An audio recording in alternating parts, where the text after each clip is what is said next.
본문을 쫓아서 말씀을 드리겠습니다. 분봉왕 아그리빠는 베스도 총독 앞에서 바울을 신문합니다. 공개 변론입니다. 공개 변론. 우리나라 재판도 원래는 공개죠. 공개. 모든 재판은 공개하게 되어 있어요. 대한민국 법원도. 근데 공개하게 되어 있는데 뭐 이렇게 특별하게 뭐 이렇게 뭐 강간범죄라든지 이런 개인의 신상이 노출되면 안 되는 그런 경우만 법원장이 이렇게 재판장이 이렇게 비공개로 하죠.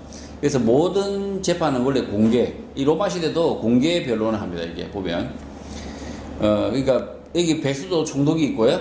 여기 한쪽에는 분봉왕 아그리빠, 유대인의 왕 아그리빠가 함께 신문을 하게 됩니다.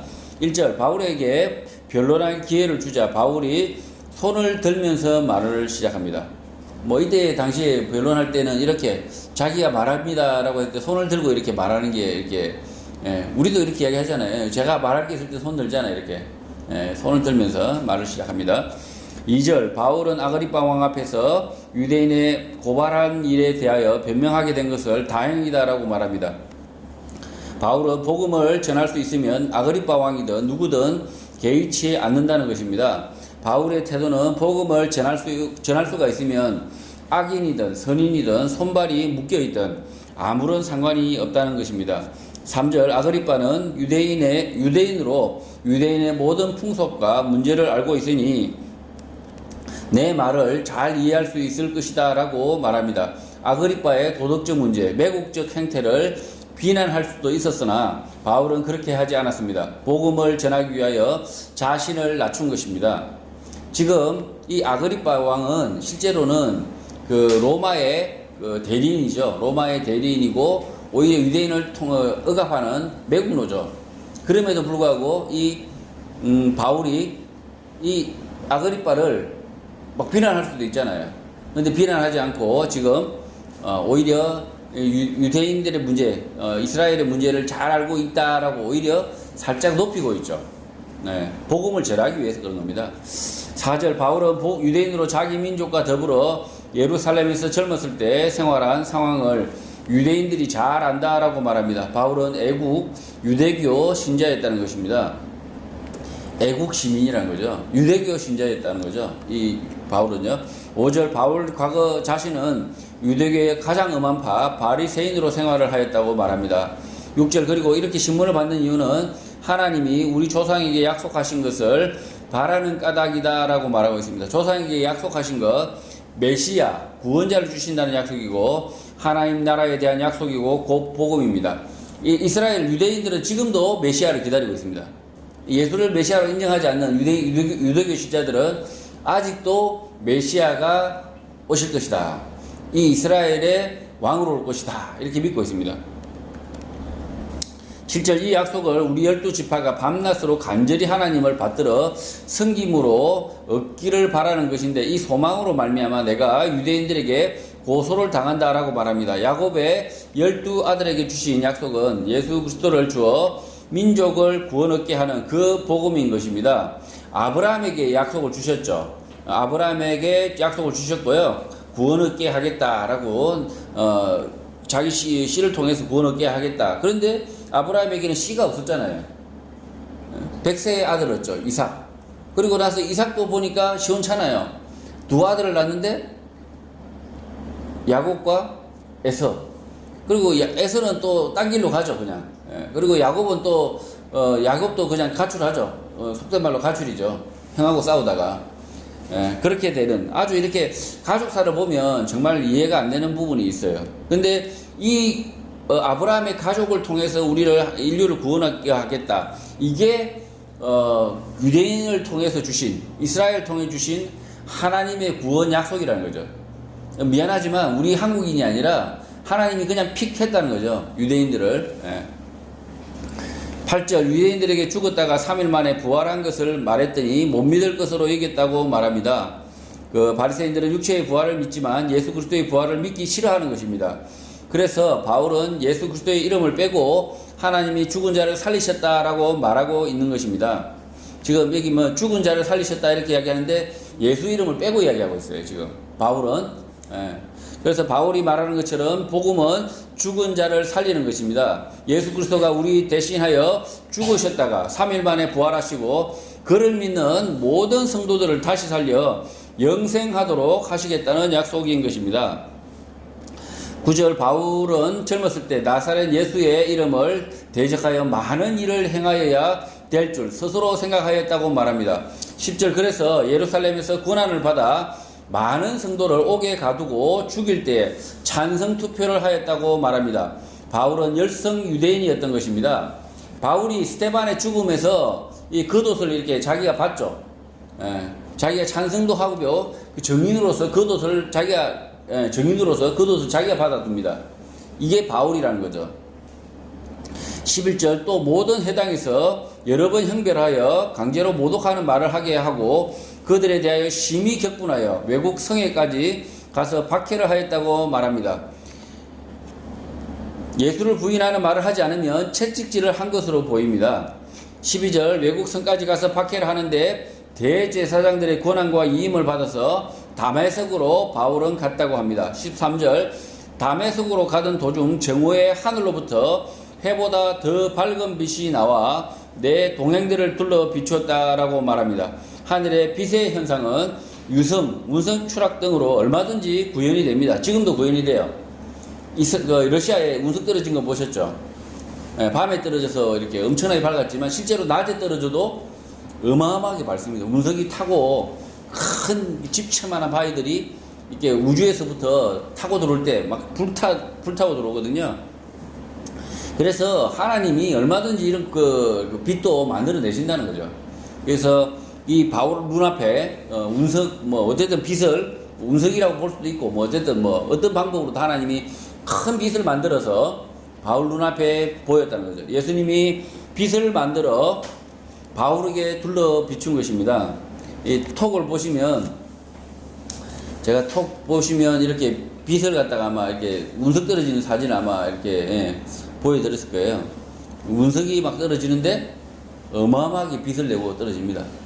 그리고 지금 그 지구의 표면에 보면 위성에서도 볼 수 있는 정도의 움푹 파진 곳이 있어요. 아예 곰보가 돼 있죠. 팍 파져 있어가지고 어마어마하게 우주에서 운석이 그 큰 운석이 떨어졌다는 거죠. 그래서 어떤 과학자들은 그 운석이 빙하기를 가져왔을 것이다. 그 충격 때문에 이런 이야기를 하고 지구 자전 축이 막 비틀어졌다 이런 이야기를 해요.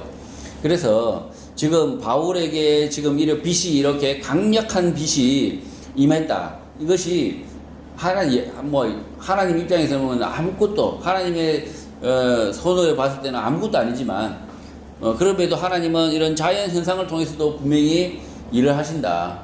그랬을 때 이런 강렬한 빛은 바울에게 임했다. 그때 그렇게 분명하게 보입니다. 그래서 14절 바울이 일행은 모두 다 땅에 엎드러지게 됩니다.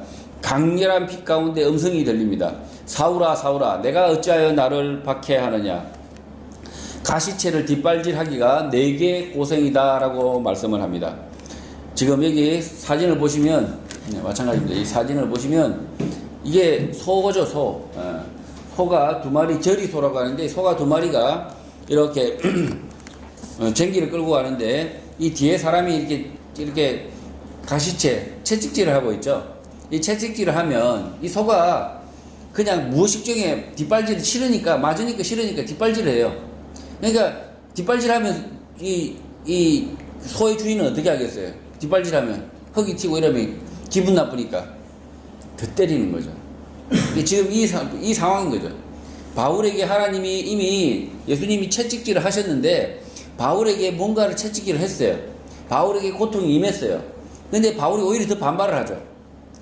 더 반발하면서 오히려 성도들을 박해한 거예요. 사실은 바울에게 질병이 있었는지 아니면 바울에게 가족 사이에 다툼이 있었는지 이렇게 고통이 있었다는 거죠. 오히려 성도들을 막 박해하려고 하니까 자기 바울의 아버지가 야 그렇게 하면 안 된다 이렇게 하면서 막 화를 하고 싸웠을 수도 있다는 거죠. 그래서 그런데도 하나님이 이 바울에게 하지 말라고 하고 채찍질을 했음에도 불구하고 바울은 굳이 오히려 더 열성을 내면서 심지어 다메섹까지 쫓아가는 이런 열심을 보였다는 거죠. 그래서 오히려 사울이었을 때, 막 재산상의 손해를 입었다든지, 아니면 질병을 얻었다든지, 이런 일들이 있을 수 있다는 거죠. 이게 그래서 이 말씀이 아주 짧은 말이지만, 자, 이런 말의 의미입니다. 가시채를 뒷발질하기가 내게 고생이다. 이 말씀이, 그러니까 가시채를 뒷발질하기가 내게 고생이다. 얘가 맞으니까, 채찍질을 맞으니까 뒷발질 하는 것도 헛수고라는 거죠. 고생질이라는 거죠, 그냥. 예, 계속 툭툭 이렇게 자꾸 이렇게 하나님이 채찍질을 하는데도 이게 뒷발질을 하는 거죠. 하나님한테 대드는 거죠. 이 성도들의 삶 속에도 마찬가지라는 거죠. 이게 성도들도 보면 하나님 분명히 이렇게 채찍질을 하고 이렇게 가야 된다고 하나님께서 이렇게 가야 된다 이렇게 인도하시잖아요. 근데 채찍질 함에도 불구하고 계속 반항을 해요. 안 해. 하나님의 말씀을 들을 생각이 없고 하나님의 말씀이 이렇게 말씀하고 있는데도 불구하고 뒷발질을 하고 있는 그런 성도들이 있을 수 있다는 거죠. 바울도 그런데. 그래서 가시채는 소가 다른 곳으로 가지 못하도록 등을 때리는 도구입니다. 주인이 가시채로 소를 때리면 소는 채찍질이 싫어서 무의식적으로 뒷발질을 하게 되고 주인은 더 채찍질을 하는 것입니다. 바울은 예수를 믿는 사람들을 핍박하면서 여러 가지 문제를 경험하고 있었던 것으로 보입니다. 채찍을 이미 맞으면서도 오히려 더 핍박을 하려고 노력했던 것입니다. 바울 자신이 맞은 채찍에 대하여 자세히 언급을 하고 있지 않지만 바울은 예루살렘 성도를 핍박하면서 재정적 문제도 생겨났고 질병도 얻었던 것 같습니다. 그럼에도 불구하고 박해하는 일을 멈추지 않았던 것입니다. 15절 바울이 대답을 합니다. 당신은 누구십니까? 라고 물으니 나는 내가 박해하는 예수다 라는 음성을 듣습니다. 극적인 반전인 것입니다. 바울은 자신이 생각할 때 유대교를 떠나 성전을 모독하고 율법을 따르지 않는 거짓 선지자 예수를 추종하는 무리들을 핍박해야 되는 줄 알았는데 십자가에 달려 죽은 예수가 살아있어 다메섹 가는 길 빛 가운데서 말씀을 하고 있기 때문입니다. 바울은 예수가 십자가에서 죽었다. 부활 따위는 거짓말이다 라고 굳게 믿고 있었으나 그 예수가 바울 자신에게 찾아온 것입니다. 16절 예수님은 바울에게 일어나 너의 발로 서라 라고 말합니다. 그리고 예수님이 바울을 찾아온 이유를 말합니다.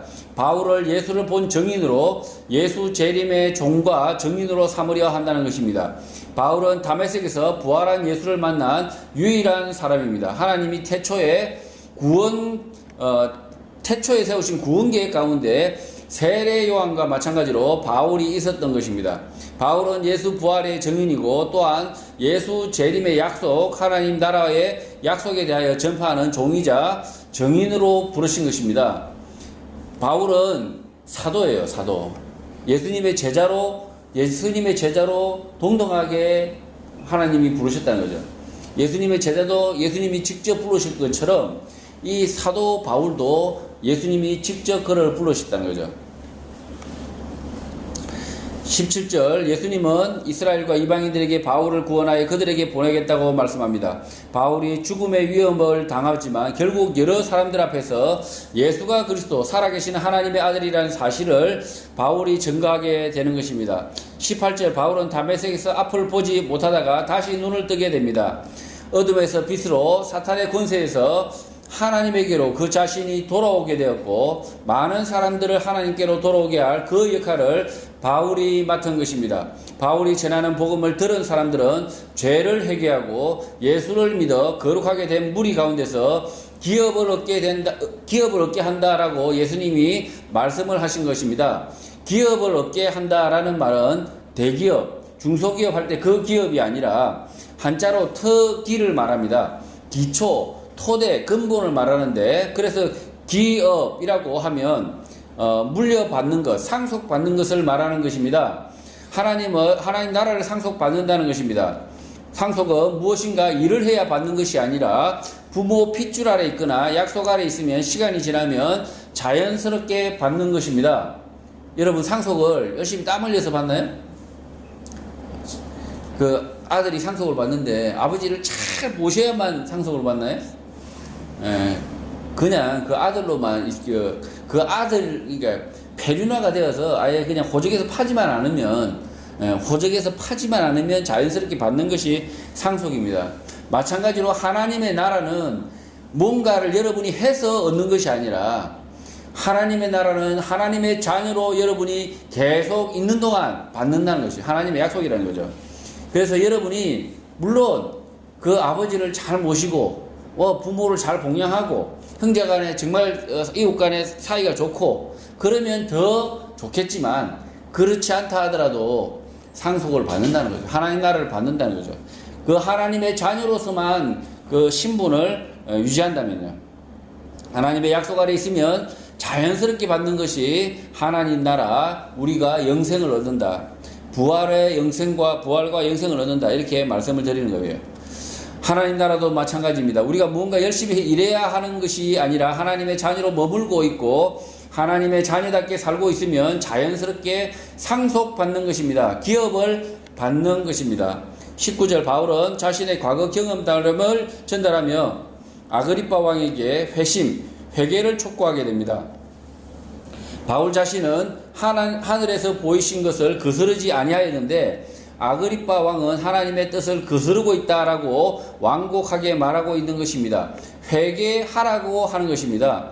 20절 먼저 다메섹과 예루살렘에 있는 사람과 유대 온 땅과 이방인들까지 회개하여 하나님께 돌아와 회개에 합당한 열매를 맺으라 일을 하라 라고 전했더니 실제 그렇게 되었다는 것입니다. 자, 21절 그러나 유대인들은 오히려 성전에서 나를 잡아 죽이고자 했습니다. 22절 그러나 바울은 하나님의 도움을 받아 오늘까지 서서 높고 낮은 사람 앞에서 증언할 수 있었고 그것은 예수가 우리의 선지자들과 모세가 반드시 되리라고 말한 것밖에 없다고 말합니다. 자, 여기서 바울은 이 아주 낮은 사람, 아주 병들고 아주 이렇게 힘든 어려운 사람들과 이 높은 사람을 전혀 구분하지 않아요. 왕도 구분하지 않고 왕 앞에서도 지금 복음을 전하고 있고 아주 힘없고 연약한 이 사람, 이런 사람들 앞에서도 전혀 그들을 멸시하지 않고 똑같이 대우하고 이렇게 복음을 전하고 있다는 거죠.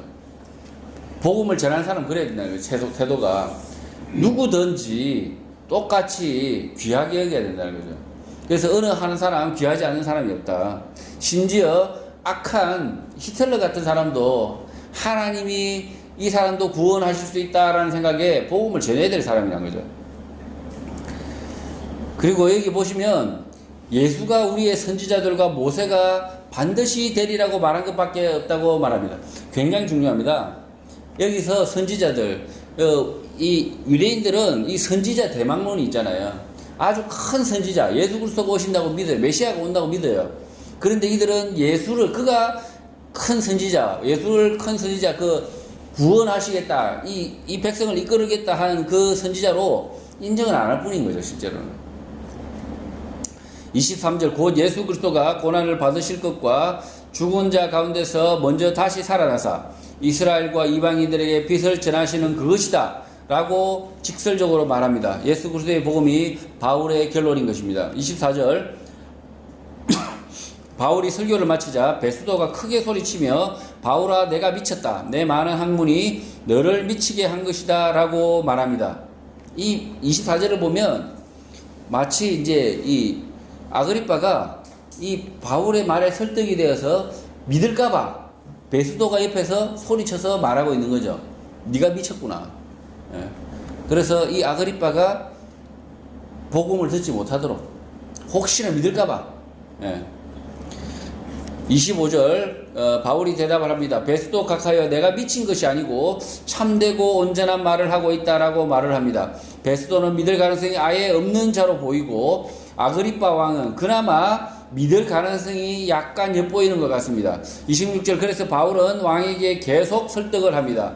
아그리빠 왕은 예수의 죽으심과 부활의 일을 잘 알고 있기 때문에 왕께 담대하게 말하는데 이 일에 하나라도 아시지 못함이 없는 줄 믿는다. 이 일은 한쪽 구석에서 행한 것이 아니기 때문이다 라고 말합니다. 아그리빠 왕은 예수가 빌라도에게 고난을 받고 십자가에서 달려 죽고 다시 살아났다는 이야기를 모두 듣고 있어서 잘 알고 있었던 것입니다. 27절 바울이 아그리빠 왕을 재차 설득을 합니다. 왕은 선지자를 믿습니까? 믿는 줄 알고 있습니다. 라고 말합니다. 바울은 아그리빠에게 이스라엘에서 모세와 같은 선지자가 나오면 너희는 그의 말을 들어야 한다는 신명기 말씀을 상기시킨 것입니다. 신명기 18장 15절을 제가 읽겠습니다. 내 하나님 여호와께서 너희 가운데 내 형제 중에서 너를 위하여 나와 같은 선지자 하나를 일으키시리니 너희는 그의 말을 들을지니라. 하나님을 믿고 선지자 주실 것을 믿지만 그의 말은 듣기 싫은 것입니다. 예수의 말씀이 틀리거나 어그러진 것이 없기 때문에 선지자가 아니라고 할 수도 없는 지경인 것입니다. 바울이 예수 복음을 전하기 위하여 하나님이 선택한 유일한 도구인 것처럼 마찬가지로 우리는 바울이 전한 복음을 전해받아 이 시대를 살고 있으며 누군가에게 다시 복음을 전해야 하는 도구인 것입니다. 따라서 선지자 같은 것은 헛소리인 것입니다. 아무도 선지자일 필요도 없고 전해받은 복음을 잘 전하면 되는 것입니다. 예수 외에 다른 선지자를 주신 일도 없고 또 다른 선지자가 있다라는 말은 이단을 만들자라는 것입니다. 28절 아그리빠가 바울에게 말을 합니다. 내가 적은 말로 나를 권하여 그리스도인이 되게 하려 한다라고 말합니다. 아그리빠도 바울이 자신에게 전하려 애를 쓴다고 느껴진 것입니다. 바울은 가능성 없는 배수도는 빼고 아그리빠에게 복음을 전하는 일에 최선을 다하지만 그 결과는 하나님의 뜻 안에 있습니다. 복음을 전하는 것은 나의 의무지만 그 복음을 받을지 말지는 하나님의 몫이라는 것입니다. 그래서 바울은 실망하지 않는 것입니다. 29절 바울이 말합니다. 말이 적으나 많으나 당신뿐만 아니라 오늘 내 말을 듣는 모든 사람도 다 이렇게 결박된 것 외에는 나와 같이 되기를 하나님께 원한다라고 말합니다. 바울이 여러분에게 말씀하고 있는 거예요. 뭐냐면 모두 바울 자신과 같게 되기를 원한다. 나와 같이 되기를 하나님께 원한다. 이 바울의 지금 소원입니다. 그 말을 많이 하나 적게 하나 믿는 것은 하나님의 뜻 안에 있다라는 것을 바울이 강조하고 있는 것입니다. 그러니까 여러분이 복음을 전할 때 아쉽잖아요. 조금 전했는데 저 사람이 믿을까? 아무런 걱정할 필요 없어요. 그 사람이 듣기 싫어서 그만해 이렇게 하면 이렇게 하셔도 된다는 거죠. 그 말을 많이 해서 믿고 말을 적게 해서 믿지 않는 식으로 되지 않는다는 것입니다. 내 노력이 사람을 믿게 하는 것이 아니라는 것입니다. 그러나 바울은 자신의 최선을 다하여 복음을 전하라는 하나님의 말씀에 순종하는 것입니다. 그러니까 최선만 다하면 된다는 거죠. 30절 왕과 총독 버니게와 그 함께 앉은 사람들이 다 일어납니다. 버니게는 이 왕 아그리빠 왕의 누이죠. 누이인데 같이 동거하고 있는 이런 아주 회개망측한 이런 관계죠. 그래서 왕과 총독 버니게 마치 이왕처럼 이렇게 행세하고 있죠. 31절 물러가 서로 말하는데 이 사람은 사형이나 결박을 당할 만한 행위가 없다고 말합니다.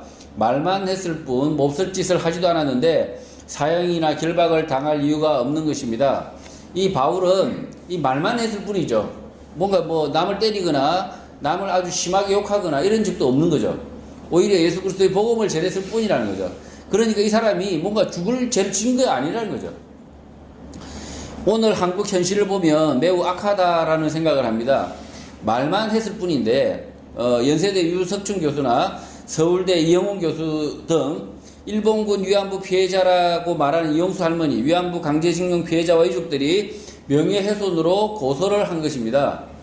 말만 했을 뿐인데 이렇게 고소하는 것이 옳은 것이냐? 그러니까 말할 자유도 없느냐? 이건 굉장히 심각한 문제라는 거죠. 이 로마 시대에도 보면 이 말할 자유를 주잖아요. 근데 이 바울이 말만 했다고 했을 때 이 바울을 박해하잖아요. 박해하고 그리고 이 죄 없는데 바울을 죽이려고 하고 참 악하다는 거죠. 이렇게 로마 당시에도 이렇게 말만 했을 뿐인 이 사람에 대해서 처벌하지 않아요. 실제로는. 그래서 아그리빠나 베수도도 만장일치로 이 사람은 죽일 이유가 없다. 이렇게 지금 말하고 있어요. 지금 현재. 피해자와 유족들이라고 하지만 그들 가운데 실제 피해를 입은 사람이 누구이고 그 피해에 대한 증거는 가지고 있는지 그리고 그 피해자의 진짜 가족인지 의문입니다. 일본이 역사를 왜곡하고 있다라고 말하지만 오히려 우리나라는 자기 나라 역사를 심각하게 거짓말로 훼손하고 있습니다. 역사를 바로 세운다면서 오히려 사실과 진실로 역사를 쓰는 것이 아니라 우리가 보기 좋게 거짓말로 역사를 엉터리로 쓰는 나라가 된 것입니다. 그래서 말을 하지 못하게 하는 사회, 진실을 주장하지 못하게 하는 사회는 어느 시대나 있었지만 지금 한국 사회가 최악의 사회로 치닫고 있는 것입니다. 틀리건 맞건 말할 수 없을 때 진리는 빛을 감추기 때문입니다. 32절 이에 아그리빠가 베스도에게 말을 합니다. 이 사람이 만일 가이사에게 상소하지 않았다면 석방될 수 있을 뻔하였다라고 말합니다. 그냥 입에 발린 소리입니다. 석방을 시킬 수도 있으면서 석방시키지도 않고 자신의 양심의 짐을 털어내는 것입니다. 용기를 내어 선한 일을 할 수 있음에도 불구하고 하지 않고 말만 하는 위선인 것입니다. 지금 이 아그리빠는 왕이잖아요. 베스도에게 석방합시다 이렇게 말할 수 있어요. 왕으로서 할 수 있는데 그렇게 해서 자기가 이 정치적 짐을 지지 않으려고 말만 하는 거죠. 말만 하면서 뭘 핑계를 대냐면 이 사람이 바울이 그 가이사에게 상소만 하지 않았으면 석방할 수 있었다 이렇게 이야기하고 있어요. 뭔 소리인지. 그러니까 그냥 상소 안 한 걸로 셈치고 그냥 내보내버릴 수도 있잖아요. 이게 뻔한 이빨린 소리 한다는 거죠. 위선이라는 거죠, 이런 거는. 그러니까 마치 자기가 석방할 수 있는 것처럼 하면서 자기는 선인이 되고 싶고, 그러면서도 불구하고 선한 일을 행하지 않으면서도 자신이 마치 선인인 것처럼 하는 행동, 이런 자들이 너무나 위선적인 사람이 많다는 거죠. 오늘 이 시대에도 보면 너무나 자기는 선인인 척해요. 아주 선한 생각하면서 이 악한 것에 대해서 대적하거나 싸우지 않으면서 마치 자신이 선인인 척해요. 위선입니다, 위선. 이런 것은 악한 것과 대적하지 않으면서 싸우지 않으면서 마치 자신은 선한 사람인 것처럼 포장하려는 것은 위선이라는 거죠. 성도 여러분, 오늘 이 시대를 살아가는 우리에게는 온갖 거짓말이 둘러싸고 있고, 이 거짓말로 인하여 많은 사람들이 복음을 받기는커녕 자기 배만 섬기는 소경이 소경을 이끌어 죽음으로 이끄는 죽음의 행렬을 하고 있습니다. 이런 죽음의 행렬에서 과감하게 이탈하여 하나님의 뜻을 받들어 정직하고 용감하게 시대를 거슬러 살아가야 하는 것입니다. 그렇게 해야만 예수가 그리스도다, 예수 그리스도만이 진리다 라는 복음을 자유롭게 전하며 이 땅의 삶을 살아갈 수 있는 것입니다. 바울이 전한 복음을 우리가 들으며 이 땅의 온갖 부조리하고 거짓말이 가득한 현실 가운데서도 예수 그리스도만이 구원이 있고 그의 말씀만이 진리라는 사실을 전하며 하나님 나라를 상속받는 성도가 되시길 주님의 이름으로 축복합니다.